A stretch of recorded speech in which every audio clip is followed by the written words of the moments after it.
Éternel, notre Dieu, notre Sauveur, nous te sommes infiniment reconnaissants sur ce jour. Nous te sommes infiniment reconnaissants de nous avoir assistés durant ce trajet, mais aussi nous avoir accordé le souffle de vie. Nous te prions de nous honorer par ta présence et de nous assister par tes saints anges. Et que toute personne, nous tous qui sommes inclinés devant toi en cet instant, que ton esprit, Seigneur, nous ouvre notre intelligence à comprendre ces paroles, assiste notre être tout entier afin que ces paroles soient mises en pratique dans notre vie au quotidien. Aide-nous, Seigneur, à nous préparer pour ton retour dans le nom de Jésus. Amen.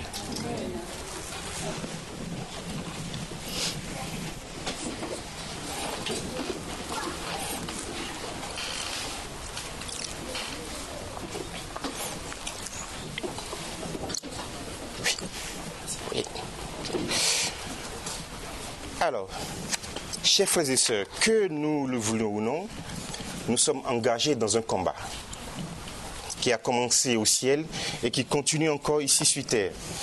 Nous ne sommes jamais neutres.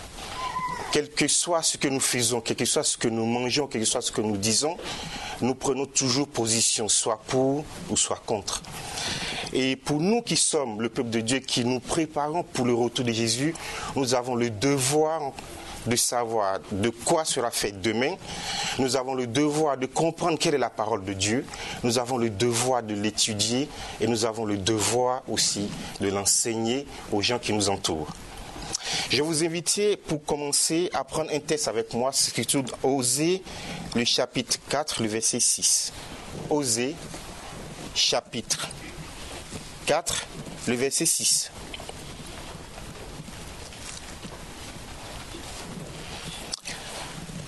Je lis, « Mon peuple est détruit parce qu'il lui manque la connaissance. Puisque tu as rejeté la connaissance, je te rejetterai et tu seras dépouillé de mon sacerdoce, puisque tu as oublié la loi de Dieu. J'oublierai aussi tes enfants. » Dans ce passage, Dieu dit, « Mon peuple est détruit. » Pourquoi ? Parce qu'il lui manque là. De quelle connaissance s'agit-il ? La connaissance de Dieu, de connaître Dieu. On lit encore plus bas. Mon peuple est détruit. Détruit, dans certaines versions, on nous dit que mon peuple meurt par faute de connaissance. De quelle mort s'agit-il ? La mort spirituelle ? Vous êtes sûr ? La mort physique, spirituelle. Alors, regardez en bas ce qu'il dit. Puisque tu as rejeté la connaissance. Puisque tu as oublié la loi de ton Dieu. Je t'oublierai aussi tes enfants.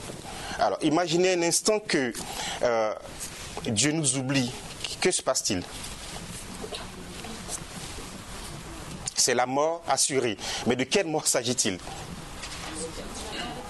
La mort éternelle. Qu'est-ce que Jésus va dire à son retour à ceux qui sont à sa gauche et qui vont dire, n'avons-nous pas prêché, n'avons-nous pas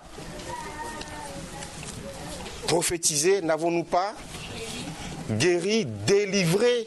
Comment est-ce qu'on délivre du démon et qu'au retour de Jésus-Christ, Jésus dit, eh bien, arrière de moi, je ne vous connais pas. Donc de quelle mort s'agit-il? Est-ce que c'est juste une mort spirituelle? C'est la mort éternelle. Donc mon peuple est détruit par faute de connaissance. Ce qui voudrait dire que nous avons le devoir, dans notre temps actuel, d'étudier en profondeur, quoi à votre avis? La parole de Dieu. Nous ne sommes pas neutres. Quoi que nous mangions, quoi que nous fassions, quoi que nous disions, nous prenons toujours position, soit pour, soit contre. L'étude de ce matin va nous amener dans le livre de 1 roi. Et je l'ai intitulé Jéroboam, le protestantisme et l'adventisme. Et tout au long de cette matinée, nous allons essayer de découvrir, tout au long de la parole de Dieu, ce que ces textes vont nous révéler. Sans plus tarder, nous allons prendre tout de suite le livre de 1 Roi.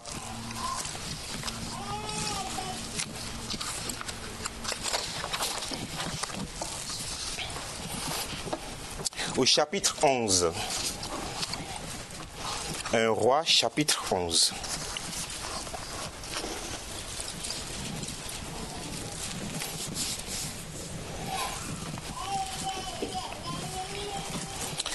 Je lis.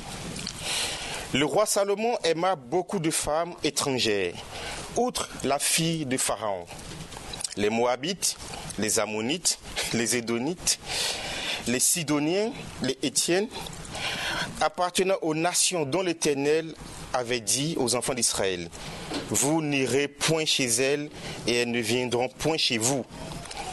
Mais elles tourneraient certainement vos cœurs de côté de leur Dieu.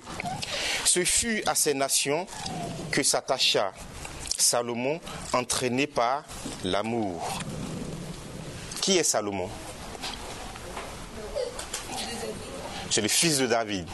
Il a été choisi par qui? Par Dieu lui-même. Ok. On continue la lecture au verset 3, pardon. Il eut 700 princesses pour femmes et 300 concubines. Et ces femmes détournaient son cœur. À l'époque de la vieillesse de Salomon, ces femmes inclinaient son cœur vers d'autres dieux. Et son cœur ne fut point tout entier à l'Éternel, son Dieu, comme l'avait été le cœur de David, son père. Salomon alla après Astaté, divinité des Sidoniens, après Milcom, l'abomination des Ammonites. Et Salomon fit ce qui est mal aux yeux de l'Éternel, et il ne suivit point pleinement l'Éternel comme David, son père. Alors Salomon bâtit sur la montagne qui est en face de Jérusalem un haut lieu pour Kémosh, l'abomination de Moab, pour Moloch, l'abomination des fils d'Ammon. Et il fit ainsi pour toutes ces femmes étrangères qui offraient des parfums et des sacrifices à leur Dieu. L'Éternel fut irrité contre Salomon parce qu'il avait détourné son cœur de l'Éternel, le Dieu d'Israël, qui lui était apparu 2 fois. Qu'est-ce qu'il fait, Salomon?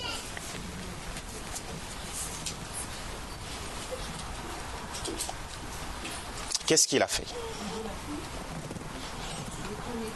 Il s'est détourné de Dieu.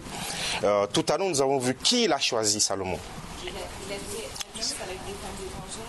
Mais c'est Dieu lui-même qui l'avait choisi. Donc Dieu avait fait quoi? Au début du texte, nous l'avons vu. Il avait reçu une autre formule de ne pas faire quoi?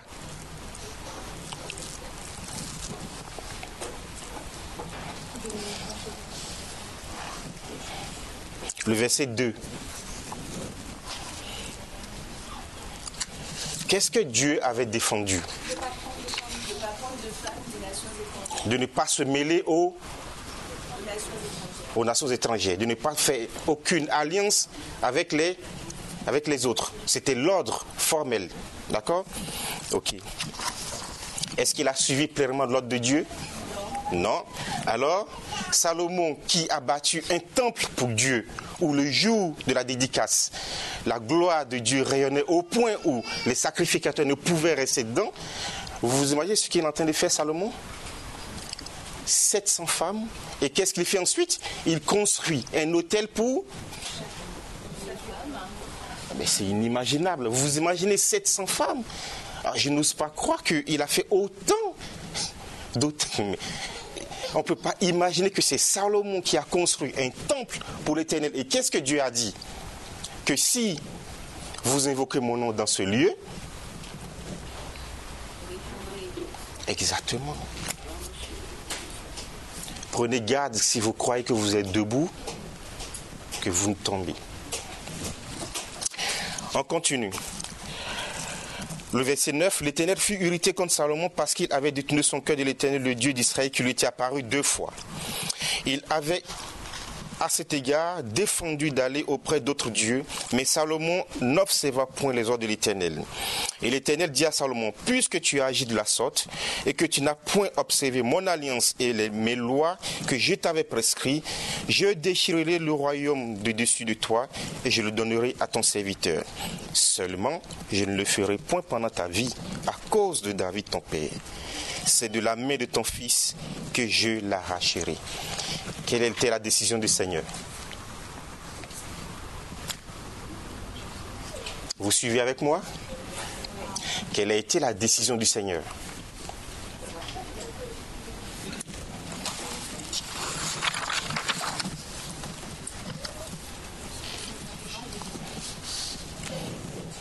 Il va être écarté. Comme qui? Exactement. La bénédiction du Seigneur est toujours c'est conditionnel. La vie éternelle, elle est aussi à quoi? L'obéissance stricte à la parole de Dieu.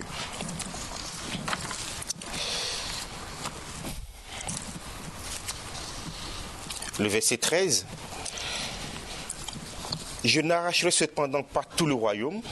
Je laisserai une tribu à ton fils à cause de David mon serviteur et à cause de Jérusalem, la ville que j'ai choisie. Alors, qu'est-ce qui était à Jérusalem? Le temple. D'accord? Donc Jérusalem, c'est juste là. Donc c'est le temple. Donc Dieu lui dit, ok, il va être écarté comme Saül, mais il y a une chose qu'il conserve, c'est le temple. Le temple.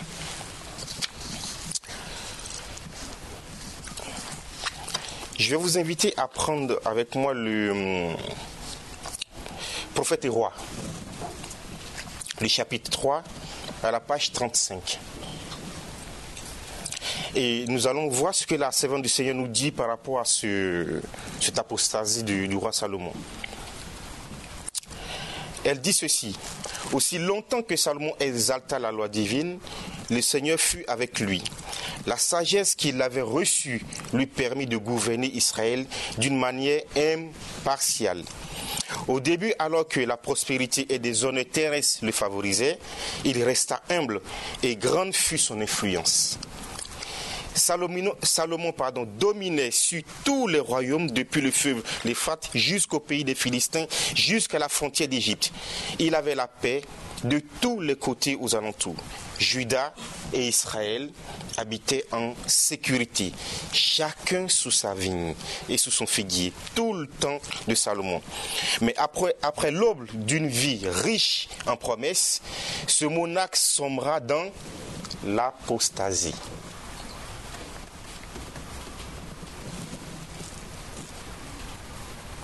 L'Écriture nous rapporte ce fait douloureux.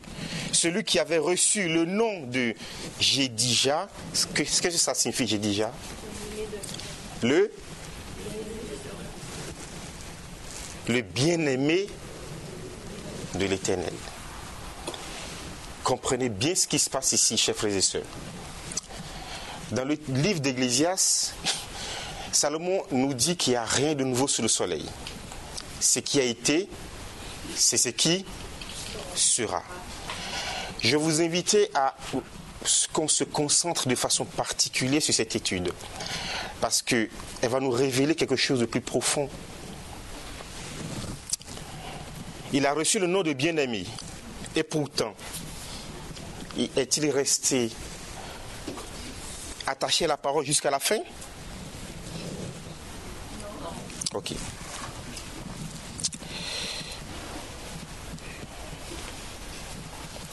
Le Seigneur l'avait doté d'une sagesse remarquable, dont il avait doté et qui lui valut une renommée mondiale. Celui qui enseigna aux autres à rendre honneur au Dieu d'Israël, celui-là même donc se détourna du culte de l'Éternel pour adorer les idoles des païens. Vous imaginez ce qui se passe? Celui qui a enseigné aux autres à adorer le vrai Dieu, c'est celui-là même maintenant qui se met à adorer qui?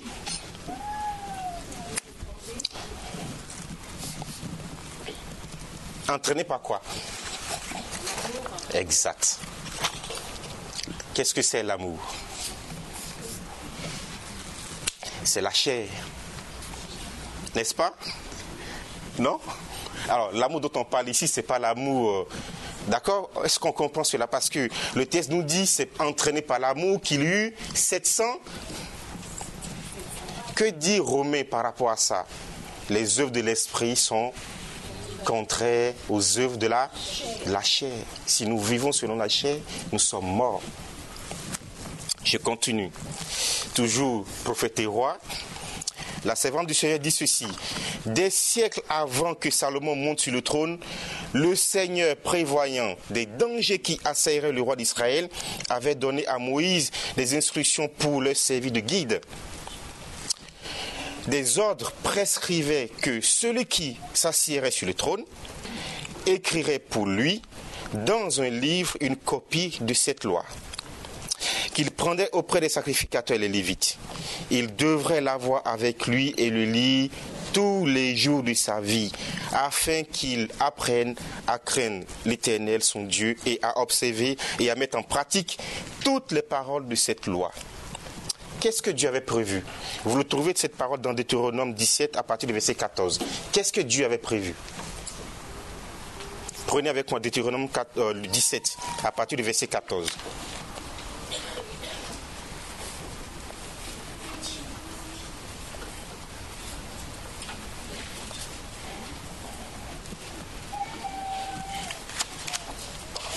Lorsque tu seras entré dans le pays que l'Éternel ton Dieu te donne, lorsque tu posséderas et que tu auras établi ta demeure et que tu dirais, je veux mettre un roi sur moi comme toutes les autres nations qui m'entourent, tu mettras sur toi un roi que choisira l'Éternel ton Dieu, tu prendras un roi au milieu de tes frères. Tu ne pourras pas te donner un étranger qui ne soit pas ton frère. À partir du verset 17, il dit ceci, qu'il n'est pas un grand nombre de... Vous êtes au verset 17? Deutéronome 10. Vous êtes au verset 17 ou pas? Qu'est-ce qui est écrit? Et encore...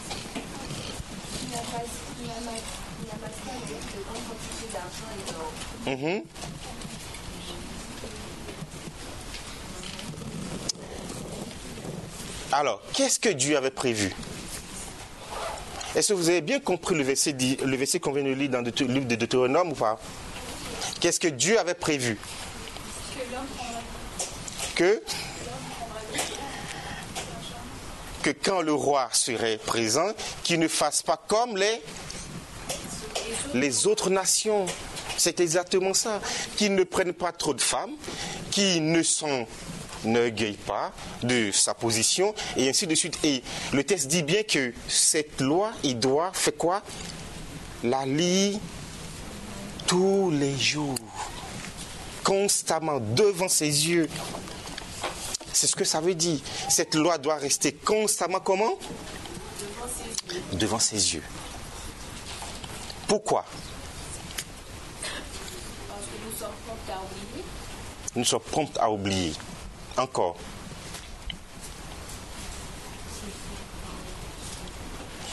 Parce que, il faut dire plus fort, afin de ne pas pécher contre toi.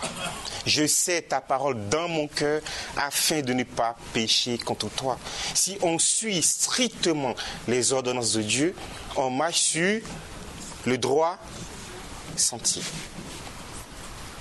Malheureusement, c'est pas ce qu'il a fait le roi Salomon. Pendant un certain temps, Dieu, dans sa miséricorde infinie, limita les conséquences de cette terrible faute. Pendant un certain temps, Dieu, dans sa miséricorde infinie, il a limité les dégâts.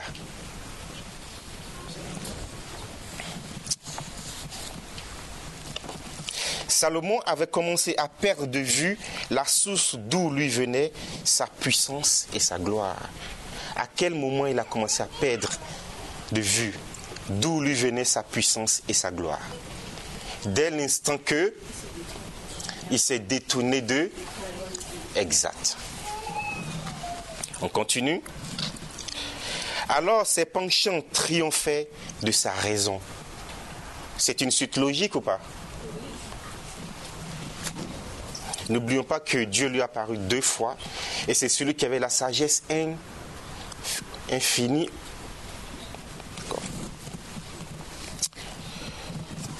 Sa confiance en lui-même grandissait. Alors, regardez un peu ce qui se passe ici. On met la loi de Dieu de côté, donc on commence à perdre de vue la source d'où nous vient la sagesse et on commence à s'auto-exalter. Donc la confiance en lui-même grandissait.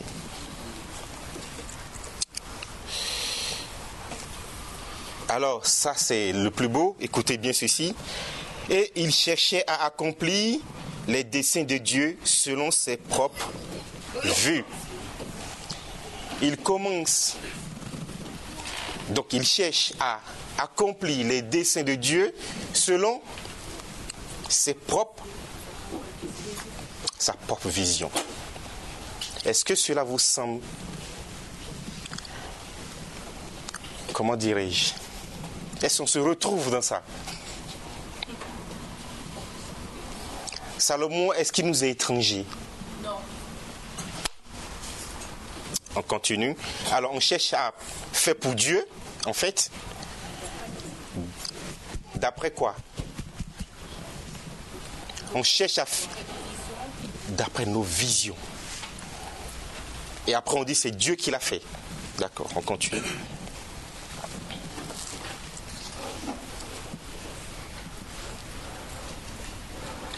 Il pensait que par des traités politiques et commerciaux avec les pays voisins, il ferait connaître à ceux-ci le vrai Dieu. Il faut qu'on s'arrête sur chaque mot, mes frères. Il pensait que par des traités commerciaux, des alliances, il ferait connaître à qui? Aux autres, le vrai Dieu. Qu'est-ce que Dieu avait dit strictement au début du verset? Aucune alliance. Vous êtes du monde?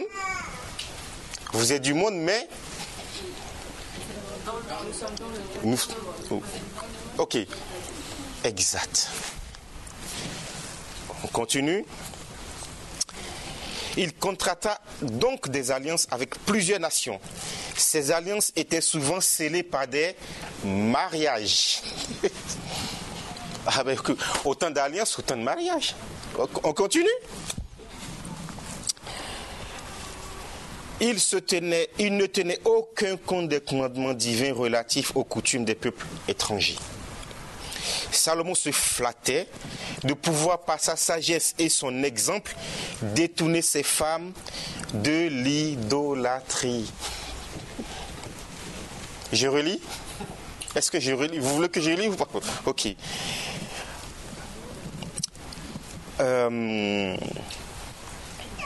Salomon se flattait de pouvoir, par sa sagesse et son exemple, détourner ses femmes de l'idolâtrie. Est-ce que c'est ce qu'il a fait? C'est plutôt exact. Alors c'est normal. Bon, écoutez, un mariage, c'est un mariage. Bon, mais non, mais elle n'est pas chrétienne, mais c'est pas grave ça. On va se marier. Ben écoute, c'est comme ça commence. Tout doucement. Et on se croit fort, mais dès l'instant qu'on a franchi le premier pas, on ne s'arrête plus.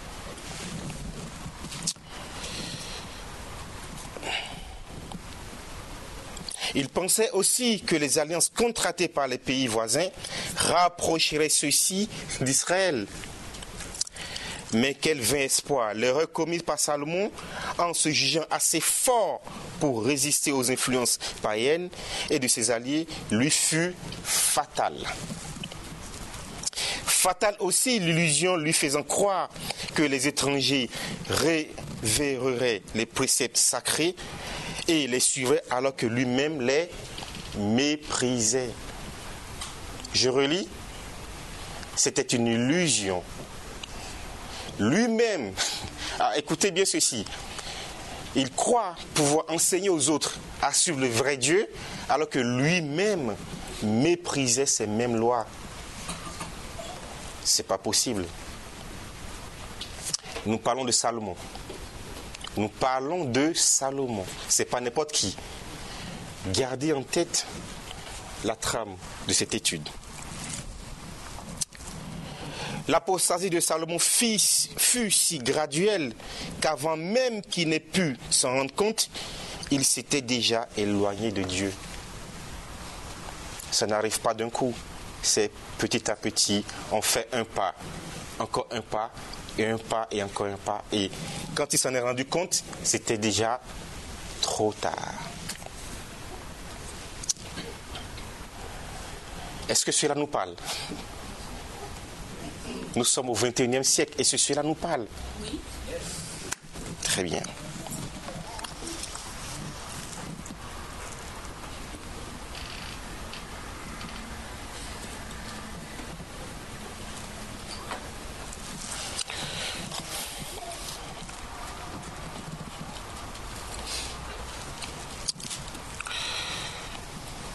Quand on fait une alliance, qu'est-ce qui se passe? Quand vous faites une alliance, qu'est-ce qui se passe? Est-ce qu'on peut faire une alliance tout seul? Il faut être soit deux ou plus. Ok.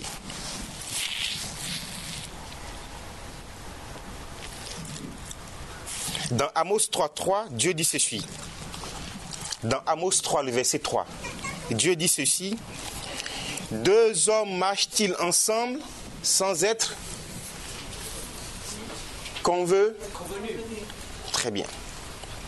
Pensez-vous que je vais faire une alliance avec une femme païenne sans qu'on... Exact. Mais il faut le dire plus fort, encore plus fort. Est-ce que vous pensez que je vais faire une alliance avec une femme étrangère et que nous marchions ensemble sans compromis? Dans une alliance, qu'est-ce qui se passe? C'est du donnant? Exact. Malheureusement, qui va dehors? Dans cet exemple-là, qu'est-ce qui se passe? J'ai fait une alliance avec les nations étrangères et qu'est-ce qui se passe? Qu'est-ce que le texte il dit? Il se flattait de pouvoir faire quoi? De pouvoir les attirer, mais qu'est-ce qui se passe? C'est lui qui part, exactement. Je vais vous donner un exemple très simple. Vous prenez une échelle. C'est l'histoire de tous les jours. Vous prenez une échelle, vous montez là-dessus. Vous arrivez au sommet et quelqu'un reste en bas et on se donne la main. Qu'est-ce qui est plus facile de faire? De monter ou de descendre? De descendre, de tomber. Très bien.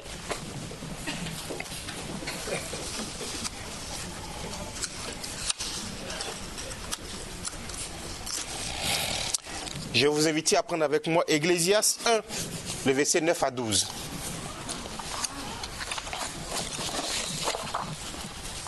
Ecclésiaste 1, le verset 9 à 12.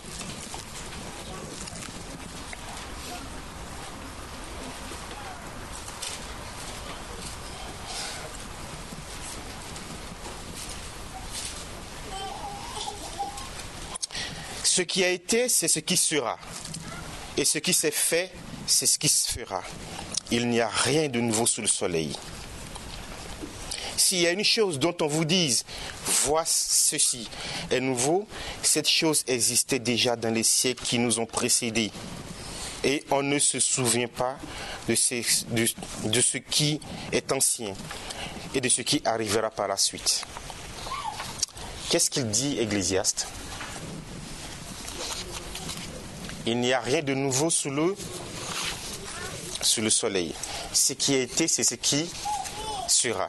Alors, nous qui sommes arrivés à la fin des temps, qu'est-ce que nous devons faire dans ce cas-là? Pour comprendre ce qui va arriver par la suite, qu'est-ce que nous devons faire? Nous devons étudier ce qui s'est passé. Exactement. Donc, si nous devons comprendre ce qui va arriver par la suite, il faut qu'on... Prenez avec moi Jérémie 6, le verset 16, je crois. Qu'est-ce qu'il dit? Jérémie 6, le verset 16.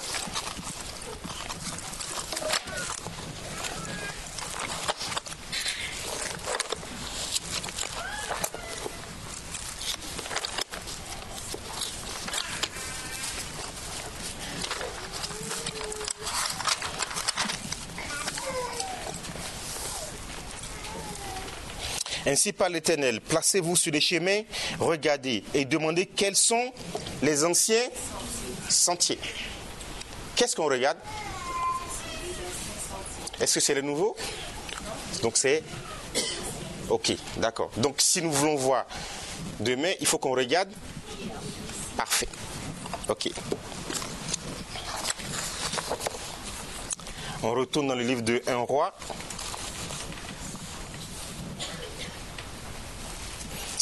À partir du verset 28.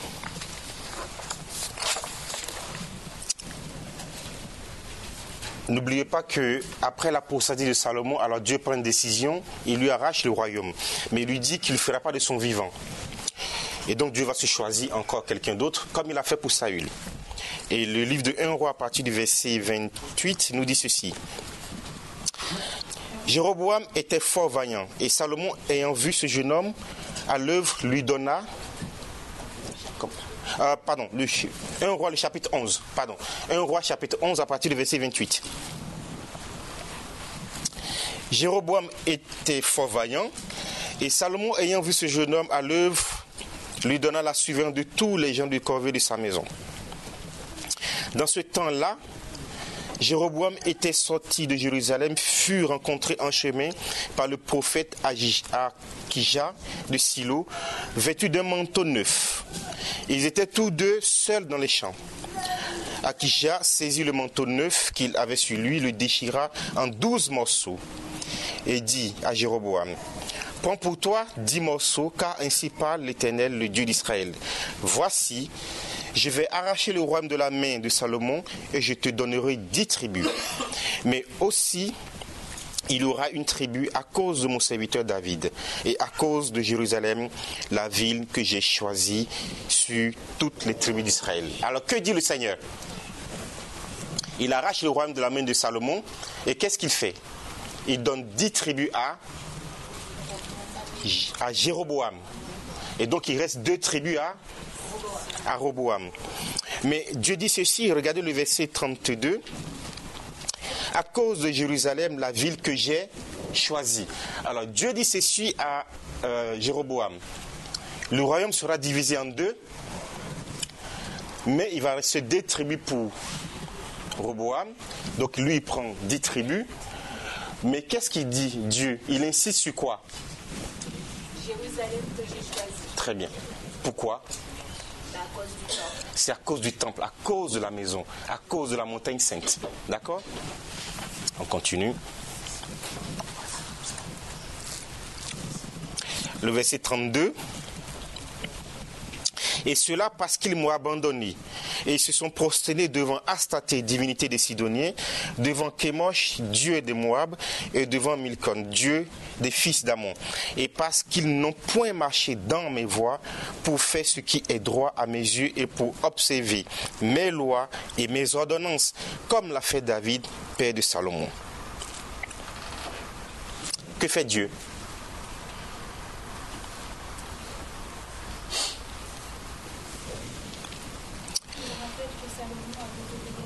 Il rappelle que Salomon a désobéi. Encore. Il dit aussi que David a obéi. Il dit que David a obéi, mais il insiste sur le fait qu'ils ont désobéi et qu'ils se sont écartés de quoi? Des ordonnances. Ok. Donc on continue. Et avec Jéroboam, Dieu lui dit quelque chose d'important. Qui lui donne quoi? Qui lui donne les 10. Mais qu'il ne faut pas qu'il oublie que Jérusalem reste quoi? Le temple est la capitale. D'accord? Le verset 36. Je laisserai une tribu à son fils, afin que David, mon serviteur, ait toujours une lampe devant moi à Jérusalem, la ville que j'ai choisie pour y mettre mon nom. Alors Dieu insiste encore une seconde fois que n'oublie pas, je t'en donne 10, mais n'oublie pas que Jérusalem reste là. Ok, d'accord. Parce qu'il y a le temple. Le verset 37. Je te prendrai et tu régneras sur tout ce que ton âme désirera. Tu seras roi d'Israël. Si tu obéis à tout ce que je t'ordonnerai, si tu marches dans mes voies et si tu fais ce qui est droit à mes yeux, en observant mes lois et mes commandements, comme l'a fait David, mon serviteur, je serai avec toi et je te bâtirai une maison stable comme j'en ai bâti une à David et je te donnerai tout Israël. Que fait le Seigneur? La bénédiction, elle est conditionnelle. Elle est conditionnelle. Quelle que soit la bénédiction, elle est conditionnelle. À partir du verset 40, regardez ce qui se passe. Salomon chercha à faire mourir Jéroboam. Et Jéroboam se leva et s'enfuit en Égypte, auprès de Shishak, roi d'Égypte. Il demeura en Égypte jusqu'à la mort de Salomon. Qu'est-ce qu'il fait, Salomon? Il fait comme Saül. Bah oui, il fait comme Saül. Comment? Le verset 40. Il cherche à... Exact. Qui est Salomon? C'est le bien-aimé de l'Éternel. Ça nous surprend ce qu'il fait là, Salomon, n'est-ce pas? Oui. Mais non, parce qu'il s'est détourné de la loi. La parole de Dieu, elle est toujours la même. Si on se détourne, on s'enfonce petit à petit et petit à petit. Et c'est ce qui se passe ici. Donc il apprend que ça y est, Dieu prend une sentence et donc je fais comme Saül. Je suis quand même le roi. Qui est Dieu pour prendre quelqu'un d'autre à ma place? Non, c'est ça. Alors Jéroboam se leva et s'enfuit en Égypte jusqu'à quand? Jusqu'à la mort de Salomon. Ça vous rappelle rien, ça? Saül et David. Quoi d'autre?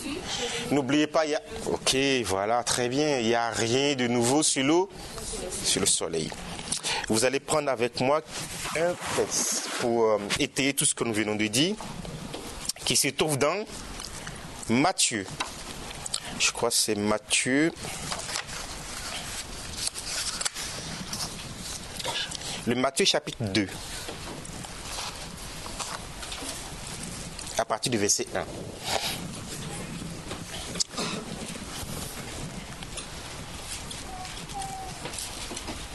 Jésus étant né à Bethléem en Judée au temps du roi Hérode, voici des mages d'Orient arrivés à Jérusalem en disant: où est le roi des Juifs qui vient de naître? Car nous avons vu son étoile et nous sommes venus pour l'adorer. Le roi Hérode ayant appris cela fut troublé et tout Jérusalem avec lui. Il assembla tous les principaux sacrificateurs, les scribes du peuple et il s'informa auprès d'eux d'où devait naître le Christ. Il lui dit à Bethléem en Judée, car voici ce qui a été écrit par le prophète. Et toi Bethléem, terre de Juda, tu n'excèdes pas la moindre entre les principales villes de Juda, car de toi sortira un chef qui paîtra Israël, mon peuple. Le verset 7, alors Hérode fut appelé en secret les mages et s'acquit soigneusement auprès d'eux depuis combien de temps l'étoile brillait. Puis il les envoya à Bethléem en disant: allez et prenez des informations exactes sur le petit enfant. Quand vous l'aurez trouvé, faites-le moi savoir afin que j'aille aussi moi-même pour l'adorer. Est-ce vrai ça? Bien, on continue. Après avoir entendu le roi, il partit. Et voici l'étoile qu'ils avaient vue en Orient marchait devant eux jusqu'à ce qu'il arrive au-dessus du lieu où était le petit enfant. Et s'arrêta. Quand ils aperçurent l'étoile, il fut saisi d'une grande joie. Et ils entrèrent dans la maison et virent le petit enfant avec Marie sa mère et se prosternaient et l'adoraient. Ils ouvrirent ensuite leur trésor et ils offrirent en présent de l'or, de l'encens et de la myrrhe. Puis, écoutez bien ceci à partir du verset 12. Divinement avertis en songe de ne pas retourner vers Hérode, et ils regagnaient leur pays par un autre chemin. On va lire la suite. Lorsqu'il fut parti, voici un ange du Seigneur apparut en songe à Joseph et dit, lève-toi, prends le petit enfant et sa mère, fuis en Égypte et reste-y jusqu'à ce que je te parle. Car Hérode chercha le petit enfant pour le faire périr. Joseph se leva, prit le petit enfant et sa mère et se retira en Égypte. Il y resta jusqu'à la mort d'Hérode afin que s'accomplisse ce que le Seigneur avait annoncé par le prophète. J'ai appelé mon fils hors d'Égypte. Alors, reprenons. Salomon chercha à faire périr qui? Jéroboam. Donc il fuit jusqu'à la mort de Salomon. Ok. Jésus, que fait-il? Il reçoit l'ordre de fuir qui? Hérode. De fuir où? En Égypte. Jusqu'à la mort du roi. Qu'est-ce qu'on peut dire? C'est deux histoires qui sont parallèles.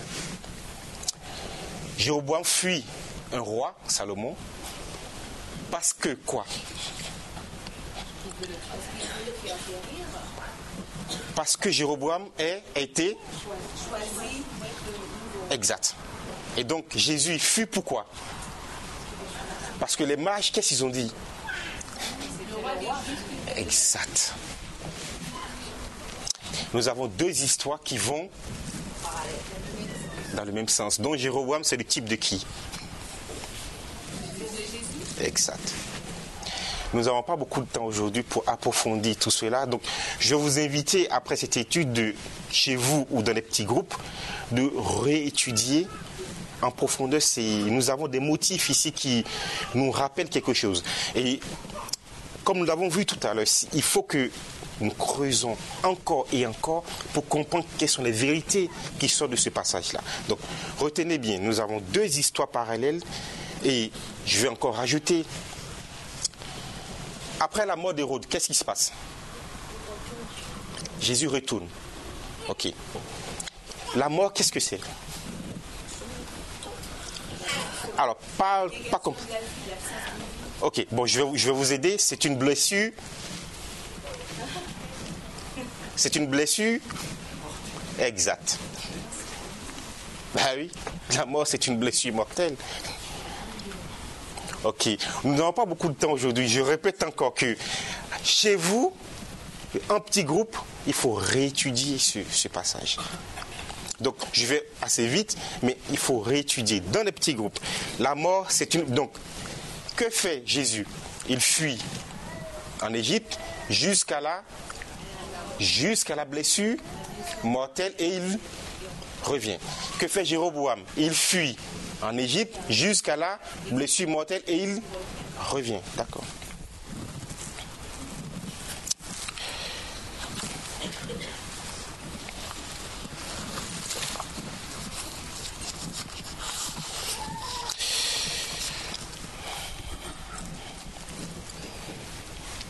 Donc nous pouvons dire que Jéroboam fut une percée. Non? Jésus, que fut-il? Une persécution. Ok. Pourquoi en Égypte? Que représente l'Égypte? On n'a pas le temps de l'approfondir aujourd'hui. Il représente quoi l'Égypte? Prophétiquement le monde. Prophétiquement le monde, mais prophétiquement aussi le péché, l'athéisme, mais c'est aussi le désert, l'Égypte. Le désert, l'Égypte. D'accord? Si vous prenez la prophétie, vous prenez Apocalypse 12. Vous prenez Apocalypse 12. Que fait la femme? Il fuit où? Pendant combien de temps? 1260 jours, 1260 ans. Et il revient. Jusqu'à quand? Qui représente un temps des temps et la moitié d'un temps. Qui nous amène en 1798, la blessure mortelle. Donc on a deux histoires qui vont ensemble. D'accord? Donc Jéroboam fuit une persécution, il fuit dans le désert pour être nourri, gardé jusqu'à la blessure mortelle. D'accord? Puisque le texte nous dit qu'il fut auprès de qui? Du roi d'Égypte, Shishak, pour être quoi? Reprenez le 1 roi, le chapitre 11, le verset 40. 1 roi, chapitre 11, le verset 40. Salomon chercha à faire mourir Jéroboam, et Jéroboam se leva et s'enfuit en Égypte, près de Shishak, roi d'Égypte. Il demeura en Égypte jusqu'à la mort de Salomon. Donc, quand il demeure auprès de Shishak, c'est qu'il a été gardé, nourri, jusqu'à la mort de Salomon. Alors, Jéroboam, que représente-t-il? S'il fut une persécution, s'il était gardé, nourri pendant un temps des temps, la moitié d'un temps, et il revient après la blessure mortelle, qui représente-t-il? Jéroboam représente la femme ou l'Église. Ok, il y a le peuple de Dieu, mais encore,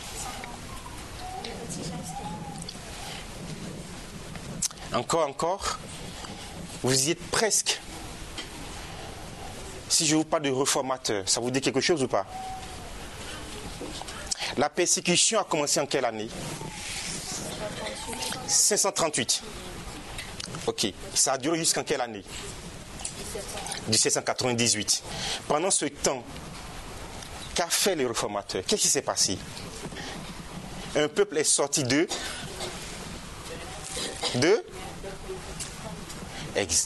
plus fort. Vous connaissez l'histoire? Encore plus fort. Le proteste.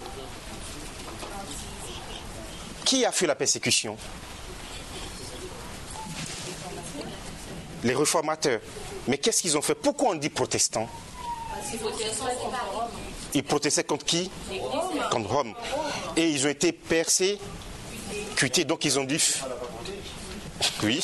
Donc ils ont dû fuir. Mais cette fuite a duré combien de temps?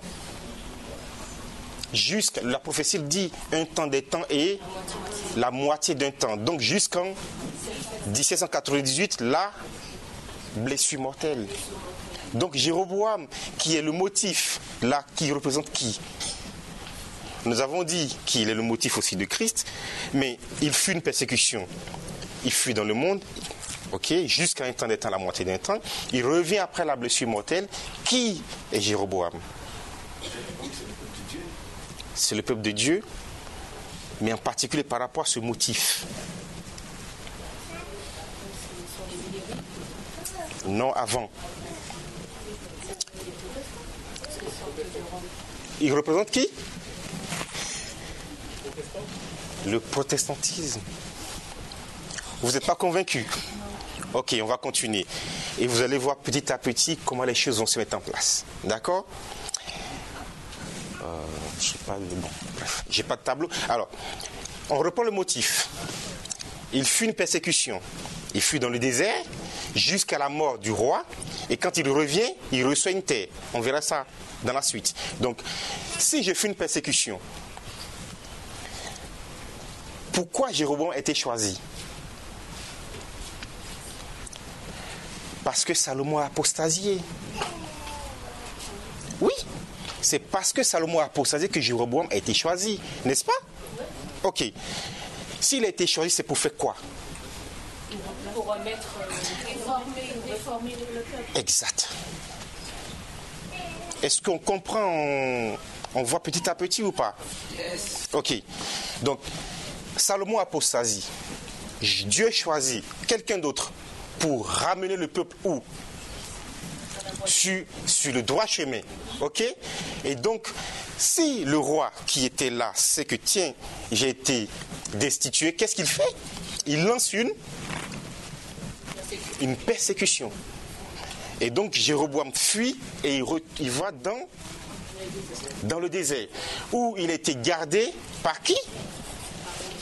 Par Shishak, nourri, logé, enfin gardé pendant jusqu'à ce que Salomon meure.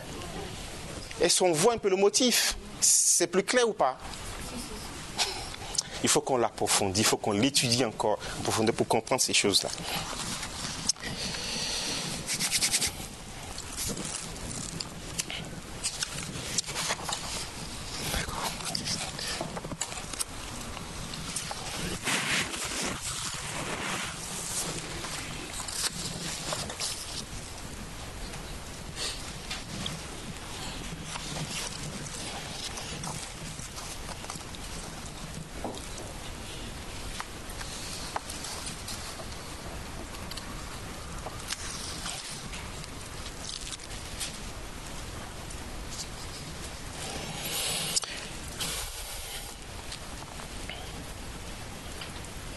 Nous allons retourner dans le livre de 1 Roi.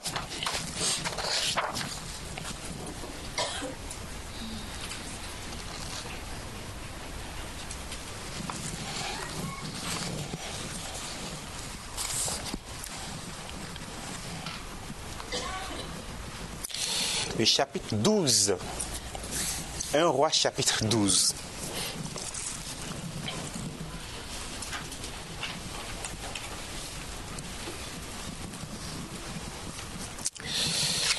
Roboam se rendit à Shichem, car tout Israël était venu à Shichem pour le faire roi. Lorsque Jéroboam, fils de Nébat, eut des nouvelles, il était encore en Égypte où il s'était enfui loin du roi Salomon et c'était en Égypte qu'il demeurait. L'on l'envoya appeler. Alors Jéroboam et toute l'assemblée d'Israël vinrent à Roboam et lui parlaient ainsi. Verset 4. Ton père a rendu notre jour dur. Toi maintenant, allège cette rude servitude et le jour pesant que nous a imposé ton père et nous te servirons. Verset 5, il leur dit, allez et revenez vers moi dans combien de jours? Pourquoi 3 jours? Je vous ai dit tout à l'heure qu'il faut qu'on regarde avec plus d'attention cette histoire. Pourquoi 3 jours? Pourquoi pas 2 jours? Pourquoi pas le lendemain? Mais pourquoi? Qui parle ici? C'est Roboam qui parle. Et il donne combien de jours au peuple? 3 jours. Pourquoi 3? Il a pensé à la mort de Christ aussi. La mort de Christ. Quoi d'autre? Pourquoi 3 jours? Le message des 3 anges. Chers frères et sœurs, nous sommes testés par rapport à quoi? Par rapport à quoi sommes-nous testés? Nous sommes adventistes, nous sommes chrétiens, étudiants de la parole de Dieu. Par quoi sommes-nous testés? La parole, Apocalypse 14. Le message des 3 anges, le premier, le deuxième et le troisième. Quand vous prenez la Bible, la parole de Dieu, de la Genèse à l'Apocalypse, qu'est-ce que nous avons? Le message des 3 anges. Qu'est-ce qui est rempli dans ce message? Adoration, Dieu, c'est que ça, de la Genèse à l'Apocalypse. Et un étudiant lambda se dit, mais pourquoi il donne 3? Pourquoi il dit 3 jours?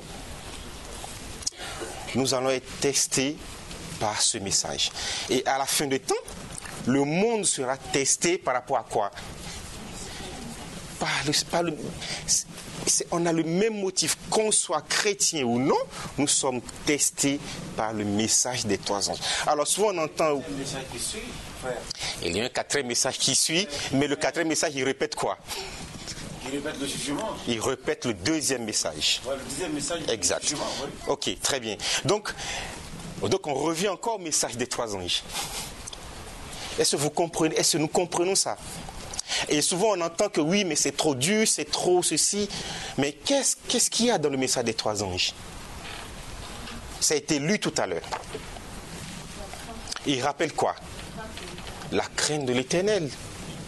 Adorer Dieu et vivre. C'est ça. Qu'est-ce que Dieu a dit à Adam et Ève? Je te donne tout cela, mais de cela tu ne toucheras pas. Qu'est-ce qu'ils ont fait? Mais c'est ça le message des 3 anges. Adorer Dieu, Dieu et vivre. C'est ça le message des 3 anges.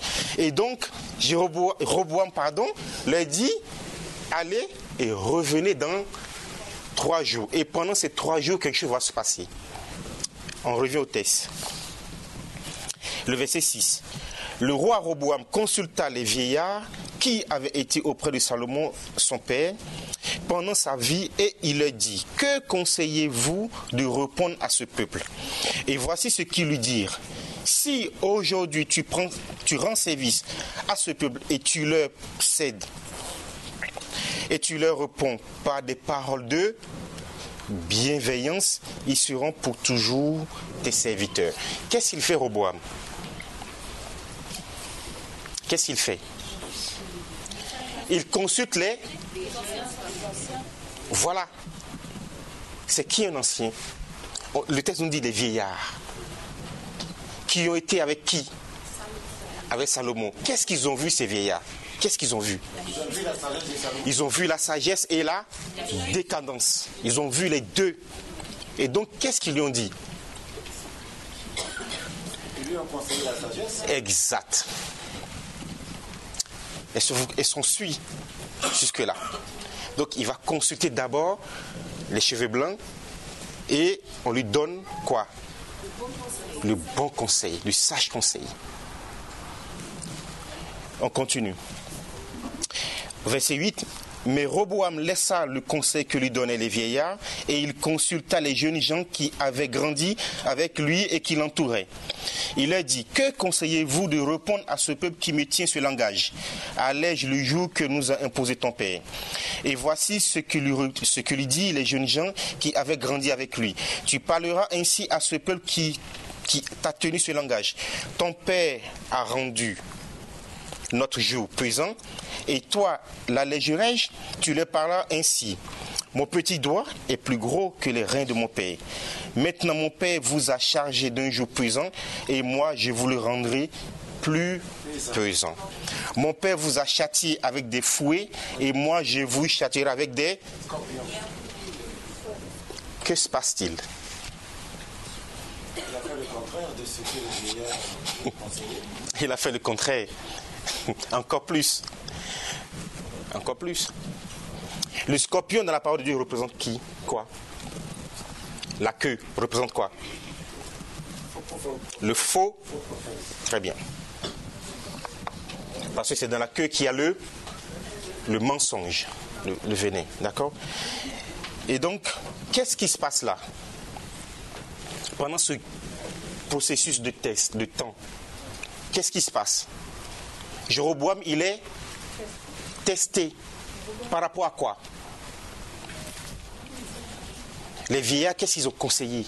La sagesse. La sagesse. La parole. Le témoignage. Et donc, pendant ce temps, qu'est-ce qu'il fait? On l'a lu tout à l'heure au début de notre message. Mon peuple meurt pas. Pourquoi? Parce qu'ils ont rejeté. C'est ce que dit le texte. Donc, Roboam, qu'est-ce qu'il fait là? Il rejette la parole de la sagesse et il se met avec les fashion. Ils sont modernes, c'est le temps, quoi. Vous voyez un peu ce que ça veut dire?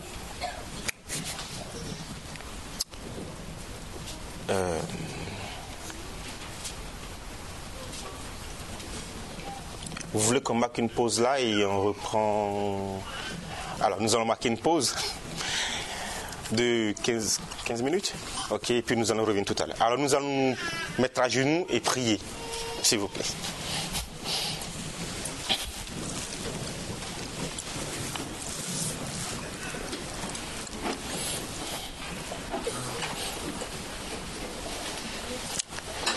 Éternel notre Dieu, le roi des rois et le Seigneur des seigneurs, nous te sommes infiniment reconnaissants pour nous avoir assistés pour cette première partie de notre étude. Puisses-tu nous soutenir encore pour la suite de cette étude qui est assez technique. Puisses-tu nous ouvrir l'intelligence et la sagesse pour comprendre ces choses. Et nous donner la force aussi pour, après cela, de réétudier pour nous-mêmes, afin que cela soit une vérité authentique. Puisses-tu nous sceller dans ta parole, dans ta vérité et nous garder. Dans le nom de Jésus. Amen. Amen.